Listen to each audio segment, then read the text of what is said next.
Господи Исусе Христе, Сине Божий, помилуй меня грешного. На Отца и Сина и Светия Дух. Амин.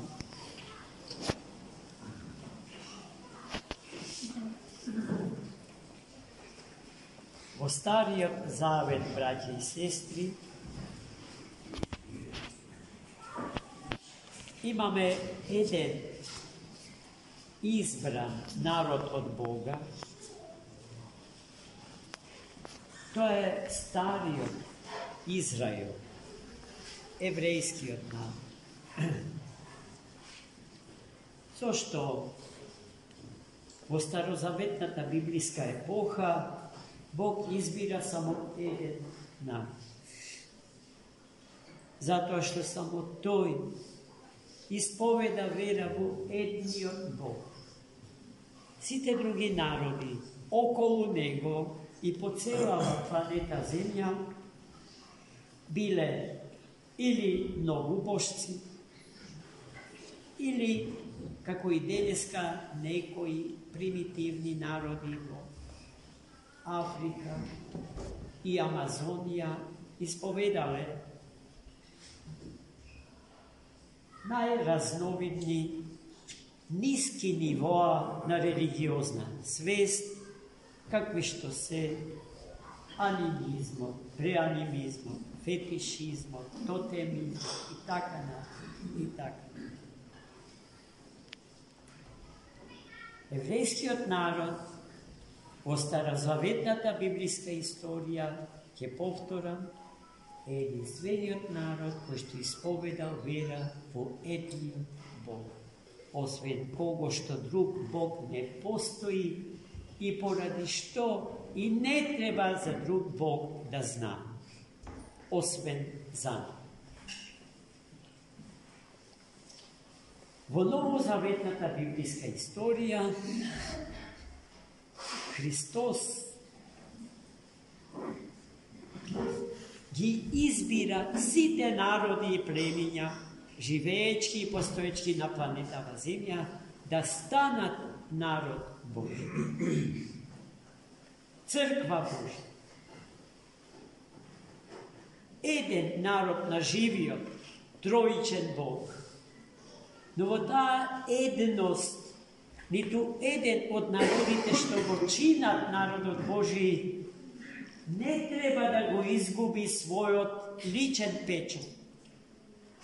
Тоа што се нарекува колективна личност, второ име или дефиниција за народ. Дека е така, најдобро дознаваме од содржините на денешното евангелско четење.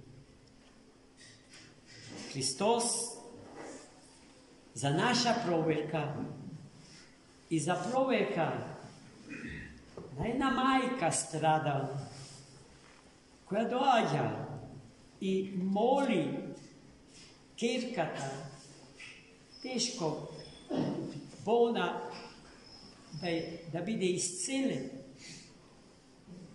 Бара од сите помош, но никој не може да ја помогне.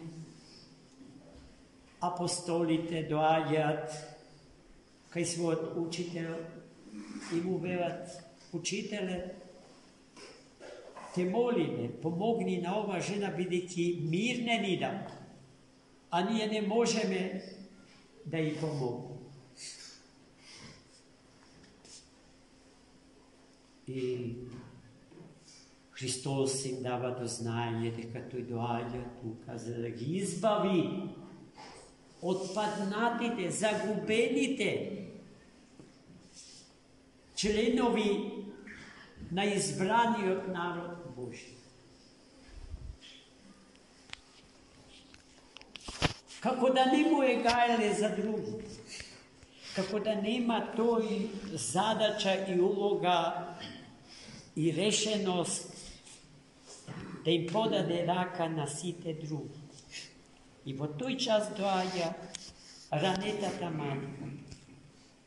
i na kolena go moli, da ji pomogni i da ja spas kerkama. Тогаш Христос употребува мисла и зборови прилично соблазнителни за еден човек како што била жената, а таа не му припаѓала на народот за кој што наводно Христос е тука да му помага и да го чува и да го спасува секој потпаднат член на тој народ. Тој рекол дека не е добро лебот наменет за децата да им се фрла на кучиња. Да бевме кој годе од нас таму, веројатно жестоко ќе му се спротивставевме на Христа и ќе го виневме, дека не мисли правилно, дека не сме да не заборава, бидејќи ние сме овде. Но гледајте, сето тоа Христос го кажа, за да се открие мудроста на таа чудесна мајка, која што на Христа му рекла вака: Господ, и кучињата се хранат од трошките што паѓаат од трпезата на својот Господ. Таа за толку повеќе се смирила пред Бога. Не се почувствувала понижена, повредена, навредена. Но Христос го знаеше нејзиното смирение и кроткост, нејзината мајчинска болка и решеност да испроси здравје за својата ќерка. После овие зборови на мајката Христос со воздишка и кажа: О, жено, твојата вера е голема, нека биде според твојата воља. И во истиот час незината ќерка оздрави. Зарем не сме биле многу пати и се уште мнозина од нас во ситуација на оваа ранета мајка? Па да се прашаме, каков бил нашиот однос и каков е сега по истото тоа прашање? Кон Христа, животодавецот и спасителот наш, кон Христа, лекарот на сите лекари, и кон Христа, лекот на сите леков,